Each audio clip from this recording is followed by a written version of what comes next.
얼치기 레슬러의 개싸움. 2024년 상반기 한국 정치 한 줄 요약. 탱자나라 공영방송은 2023년의 한국 정치를 이렇게 한 줄로 요약했습니다. 속물주의자들의 비루한 다툼, 준 썩썩렬의 개싸움. 탱자나라 공영방송은 2024년 상반기의 한국 정치를 이렇게 전망합니다. 얼치기 레슬러의 개싸움. 드디어 한동훈이 등장했기 때문입니다. 이대로 가다가는 내년 총선에서 쫄딱 망하겠다 싶었겠죠. 뭔가 돌파구가 필요했을 겁니다. 그래서 불러낸 게 한동훈입니다. 국민의힘으로서는 2011년 박근혜 비대위를 떠올렸겠죠. 가장 성공했다는 박근혜 비대위. 박근혜를 탄핵한 집단이 박근혜 비대위 시즌2를 갈망하며 박근혜에게 징역형을 구형한 한동훈을 앞세웠습니다. 한동훈보다 나은 인물이 한 명도 없다는 국민의힘. 그렇기에 네가 해라 이순신 이러고 있는 국민의힘. 참으로 한심한 당인 것만큼은 틀림없습니다. 하지만 말입니다. 한동훈 비대위가 자기들 작품이라는 착각, 그러니 국민의힘이 참으로 한심하다는 게죠. 한동훈 비상대책위원장이라는 자리는 윤석열이 이준석을 쳐내고 나경원을 주저앉히고 안철수를 밀어내고 김기현을 쫓아내면서까지 집요한 열정으로 탈탈 털어서 만들어낸 공간입니다. 왜냐고요? 윤석열이 위기를 느끼고 있기 때문입니다. 국민의힘이 위기라고 말하는 건 삶은 소대가리가 앙천대소할 일입니다. 윤석열의 위기입니다. 그렇습니다. 위기의 진원지는 김건희입니다. 조중동이 시비를 걸었습니다. 윤석열에게 어퍼컷 한 방을 날렸습니다. 대통령 부인이 가진 것은 책임이고 없는 것은 자유인데 김건희는 그 반대인지라 명품 핸드백은 작은 문제일 따름이며 그러니 김건희 리스크를 더 이상 안고 갈 수 없다 라고 했습니다. 패비 윤씨 사사사건, 조선시대에 성종 임금이 있었죠. 왕비 윤씨를 내쫓고 사약을 내려 죽였습니다. 윤석열로서는 조중동이 이리 몰아간다고 여겼을 겁니다. 그리고 뒤통수치기 달인, 등에 칼꽂기 도사, 배신의 명수 국민의힘도 제 목숨 챙기겠노라 조중동에 줄을 대고 있다고 보았을 겁니다. 그래서 김기현부터 쫓아냈죠. 그러고도 총선 후 김건희 특검이라는 말이 나도니까 경로까지 했답니다. 대통령의 경로에 국무총리와 대통령 비서실장, 원내대표가 부랴부랴 모여서 특검법 거부를 결의했습니다. 그것도 크리스마스 오후에 말이죠. 한동훈이 뭐라 했습니까?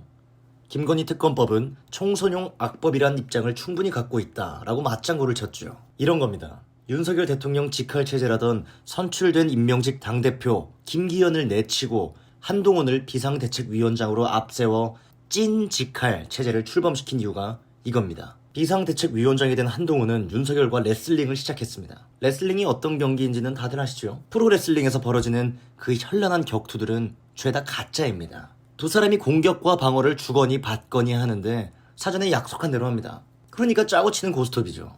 이제는 영화배우 드웨인 존슨으로 더 유명해진 프로레슬러 더 락. 프로레슬링이 가짜냐는 질문에 이렇게 말했습니다. 내가 질 때만 그렇다. 그런데 말입니다. 존 시나라는 프로레슬러의 솔직 담백한 고백을 들어봐야 합니다. 존 시나는 세계 최대 프로레슬링 단체인 WWE의 아이콘과도 같은 인물입니다. 누가 물었죠. 레슬링 선수들은 어떻게 의자에 맞고도 괜찮을 수 있는 건가요? 존 시나가 대답했습니다. 아파요. 인터넷을 뒤지다 보니 김찬엘이라는 분이 올린 재미있는 트위터가 있습니다. 프로레슬링은 가짜라서 더 개쩌는 거야. 뮤지컬에서 뮤지컬 배우가 연기하는데 노래, 박자 하나 틀리면 바로 허리뼈 나간다고 생각해보셈. 이 트윗이 압권입니다. 듀엣곡 부르는데 하나 틀리면 같이 듀엣 부르는 파트너 어깨가 탈골된다고. 윤석열과 한동훈 두 사람의 레슬링이 시작되었습니다. It's showtime. 운명 공동체가 되어 서로 윈윈 해보겠노라 시작한 레슬링이겠죠. 남들 눈에도 멋지게 보이리라 믿어 의심치 않았을 게고요. 처음에야 주거니 받거니 약속된 시나리오에 따라 현란한 움직임을 보여주겠죠. 이를테면 윤석열이 한 관계자를 앞세워 이렇게 주먹을 휘두릅니다.